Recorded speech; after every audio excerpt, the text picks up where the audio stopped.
Hi guys, Luton here, and back with Star Citizen today. Now this is a game that we haven't sort of gone back and looked at for quite some time. It was 2 months ago that I posted the last video.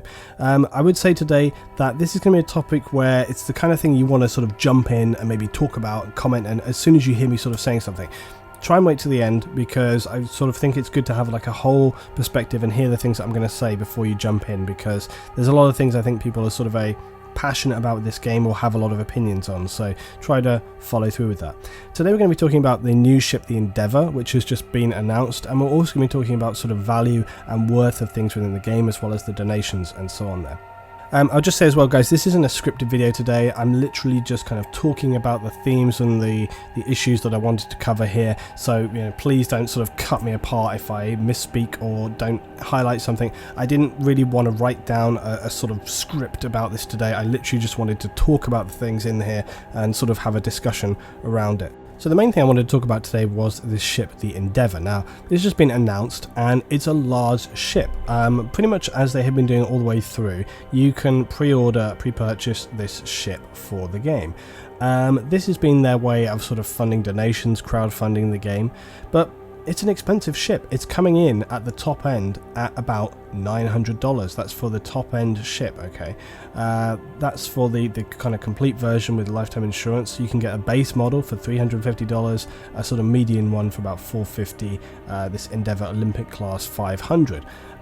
Nobody's going to deny that that's a fair whack of money. There's other things that you can add, like a medical bay pod, $75, a fuel pod $35, landing bay $75, science pod, general research, biodome pod. So there's all sort of different aspects you can do with this, but I think really one thing that we were sort of putting forward is, how concrete are the plans for this ship? It all sounds good, and it's very kind of conceptual. They're talking about the medical bay has attached rooms, operate effectively as a hospital. Well, what kind of hospital? What are the mechanics there? I've not really heard any of this kind of fleshed out in any other way. There's the other science things, research pods. The general research pod is intended as a multi-use facility that can support a variety of active scientific pursuits, microscopy, zero gravity experiments, biological studies, with internal slots for precision scanners, sample, specimen collections, spectrometers, chemical analyzers, and it goes on and on like this. So these things all sound great, but it all feels very speculative. It's like it's like a concept, and they're selling that concept, the concept ship, rather than something that's really fleshed out. Now, I think a lot of people kind of have an issue with that, because they feel like you're being sold something which isn't maybe guaranteed, or hasn't really been established. But here's the thing, is that when you're selling that, there's loads of things that we need to talk to about this. First thing we need to talk about is kind of the actual physical mechanics of things. We need to talk about the worth of it, and we need to talk about the development process as well. There's so much that goes into these things, and I think that's where some people have this issue, because they will see kind of maybe in a very kind of literal sense, like, hey, here's a ship which is part of a game which isn't finished, and it's got a big price tag, and that's as far as they think about it, when really you kind of need to go beyond that, especially if you're even considering making that purchase. So one thing is that the price of the ship, let's just talk about that for now. The price of the ship, they're designed to be proportional to the universe. So this ship is going to be a massive ship, okay? The Endeavour will be a very, very large ship. It's not really designed for individual ownership. This is the kind of ship that may be owned by an organisation or a group of individuals together. It's not really something that you're going to see just one person roll out there, unless that person is exceedingly wealthy.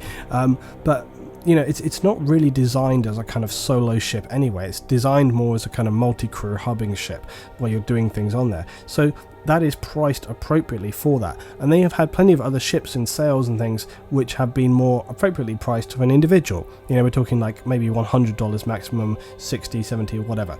So these things are all proportional to the sense in the universe. And then also, although they're selling them now early, and they are at a slightly discounted rate, that's kind of a benefit that they're throwing in here. The Constellation is a good example of this. Constellation is a kind of sort of medium level ship which is going to have transport capability, exploratory capability, and also military capability. Right now, when they've been putting it out there, you're going to be purchasing it around about, like, let's just say about $250, okay? but then when they actually get to the game, that is going to equate to about $700 in the game. So the value you get for it now is very good compared to actually when you get to the game. Now, to be clear, when I say $700, you don't have to buy it with real money in the game. Okay, let me just repeat that. You don't have to buy it with real money in the game. This is something that confuses people a lot, because they see these ships being sold now and they think that when the game comes out, that's how it's going to work then. Not the case. When the game comes out, you'll be able to earn and purchase those ships using in-game currency. And again, to avoid confusion, the in-game currency is not currency that you are literally going to have to buy. You will be able to do missions and objectives to earn that.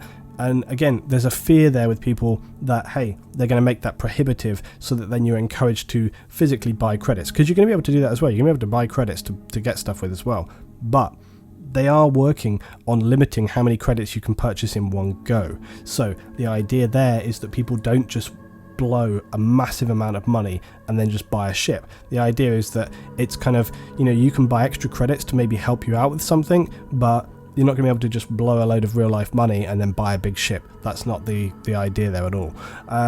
Because as Chris Roberts himself has said, the whole core purpose, the physical design of the game is to be doing missions and working with each other and sort of going on quests and all these kind of different things. So without that, you don't have a game. So it would be insane of them to develop a system where you basically can just sort of cheat and get, you can just buy into stuff. It will basically destroy the whole core of the game. So that's not what they're doing.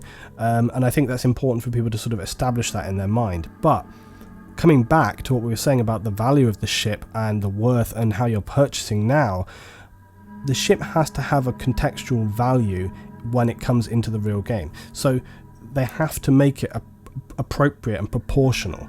So this ship having a price tag of the biggest version of $900 there, they don't want loads and loads and loads of people flying around in these ships. Okay, they want to see a balance between more of the smaller ships, less of the medium, and then sort of few of the larger ships, because that makes sense. It would be stupid if they made the ship like $100 and then everybody had one. That just would be ridiculous. It wouldn't really work. And then there's loads of other restrictions that are probably going to be in there as well. So all of those things are important to keep in mind.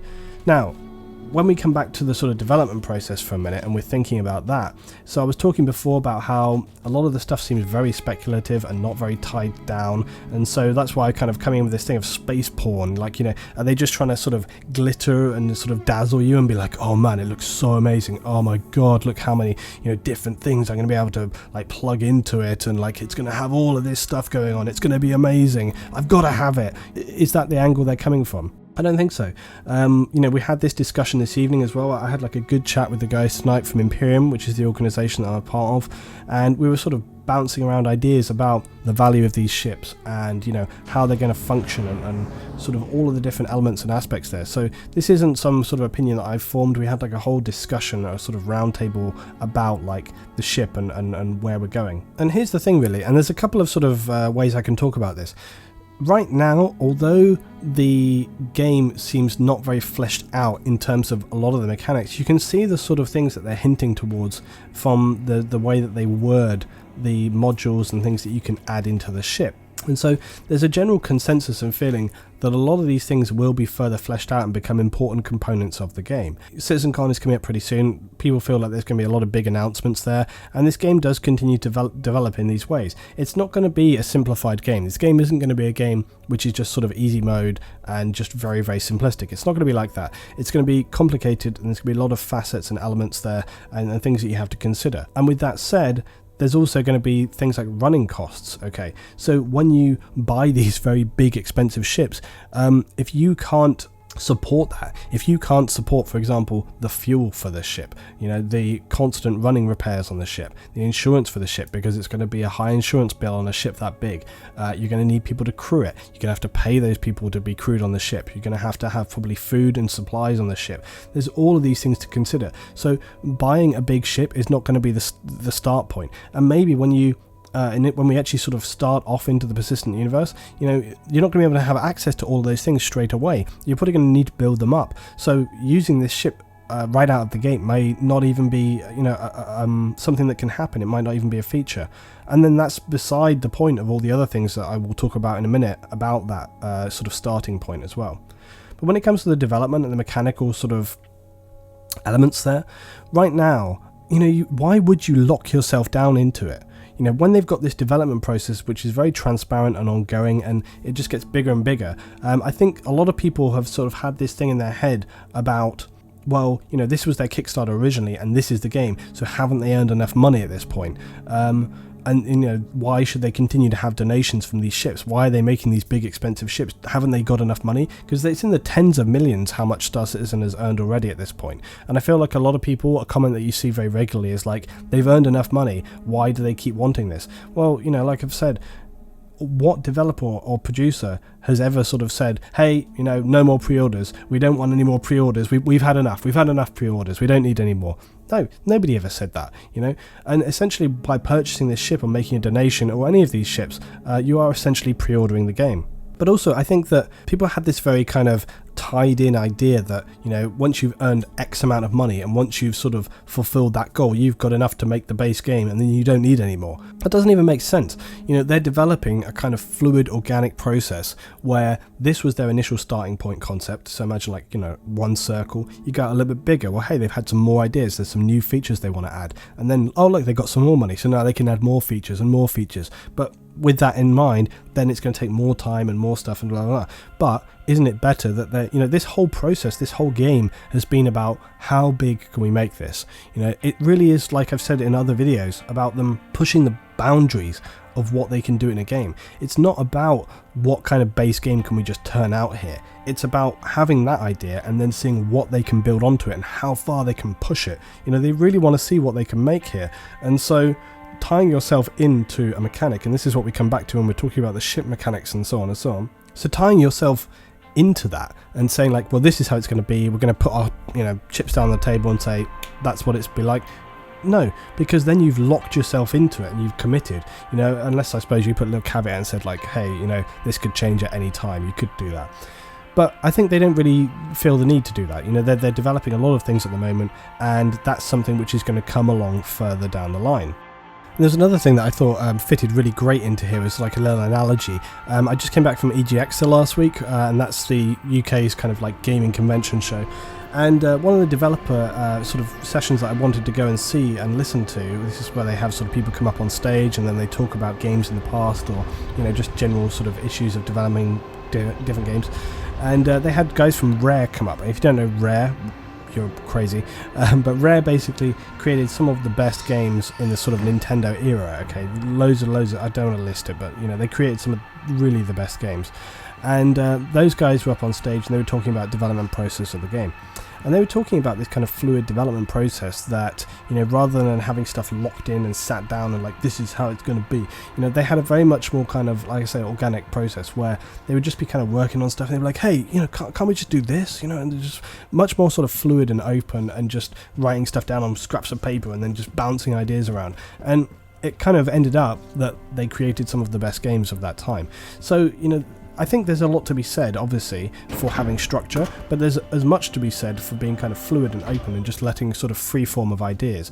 And I think that's the kind of balance that is important to strike. And I think that's what they've been going for with Star Citizen, It's like they don't want to lock themselves in and tie down to something when they have this sort of free reign to push stuff as far as they can. If they really are trying to push the boundaries, they're not going to do that by sort of locking themselves in at an early stage to stuff and then later on down the line going like, but we kind of said that this was going to be a thing, and now, because if they lock themselves into stuff too early as well, people are just going to turn around later and say, well, hey, you said this was going to be a feature and now you're saying it's not, or you're going to change it or whatever.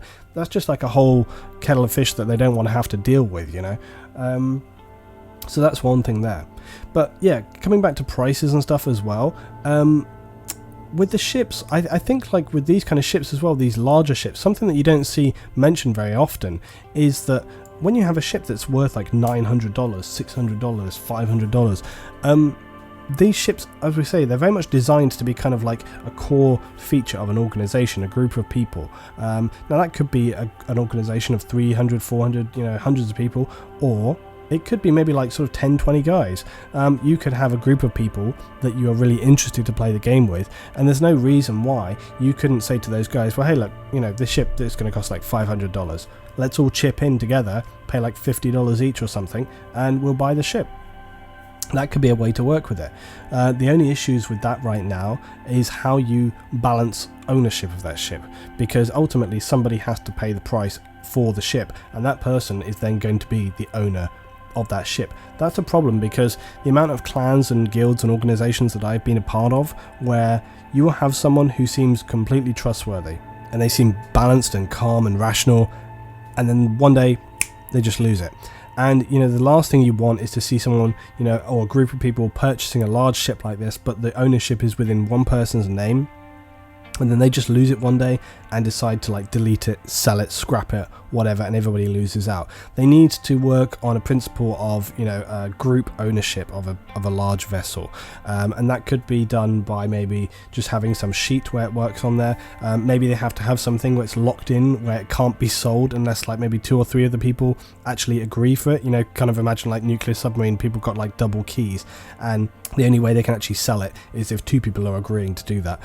So that there's loads of different ways that they could do this, but I think the kind of group ownership aspect is definitely going to be something which comes along more and more, and going on into the game itself as well. And it seems very likely that going on into the full game, this is going to become more of a thing, where you may have 4 or 5 people get together and they want to purchase a ship for a project, be it transport or mining or military or something along these lines, and they need to enable a process there where 4 to 5 guys can get together and have shared group ownership of a ship, because if it's only one person can hold that value of the ship, that's going to be an issue, because you're not going to be able to do these kind of group projects, because if it's only in one person's hangar, that's going to be a question. So there's all these things that I need to sort of think about, but I think these kind of group ownerships are definitely something that will be a feature. They just need to figure out how that's going to work and how it's going to be shared between hangars as well. You know, there's all sorts of complications there, but yeah, I'm pretty sure this must have already happened as well with maybe organizations. I'm sure that there must be organizations who have group purchased a ship by saying like, okay, for this organization we want to have a merchantman, or we want to have an Idris or something along these lines. So there's loads of different ways in which these things are going to work.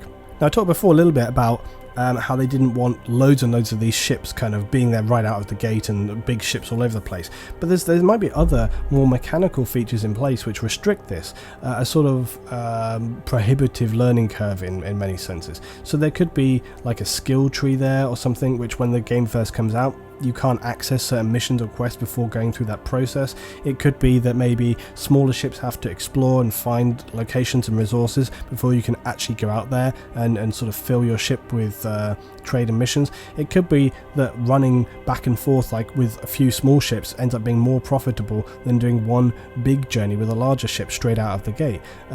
It may well be as well that when the game releases, they don't sort of drop everything in one go and be like, go. You know, they probably want to sort of do a more staggered, tiered release where it's like, here's some content, here's some content, here's some content. Not in a DLC sense, more just in a kind of rolling release rather than dropping everything in one go. Now, that's just my speculation, but I think that would make a lot of sense so that we don't see this kind of like gold rush of like everyone being like, ah, like trying to get out there and find stuff, and it's just a bit chaos and anarchy.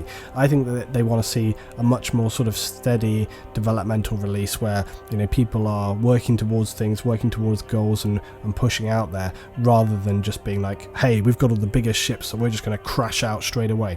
From knowing the kind of tone that they're looking for with the game, I don't think that we're going to see that kind of thing. So again, it's just another thing where purchasing a gigantic ship doesn't necessarily equate to, at the start of the game, you're going to have a gigantic advantage over other people. I feel like they're going to be putting things in there, or I would hope that they would, to sort of prevent that from happening, because otherwise people who have had the capital available early are just going to get such a big leg up that it's not going to really balance out and it's not going to be fair. So I think that definitely needs to happen, but still, nonetheless, you know, it is that you don't want to have that, because essentially then as well you're going to have that sort of, it's going to be a bit pay to win. You know, if somebody is able to purchase something that's going to give them such a significant advantage. But here's the thing, it's not just about that. You as a captain on that ship basically are going to have the responsibility to crew it right, keep it up to speed like we were talking about in terms of running costs and things like this.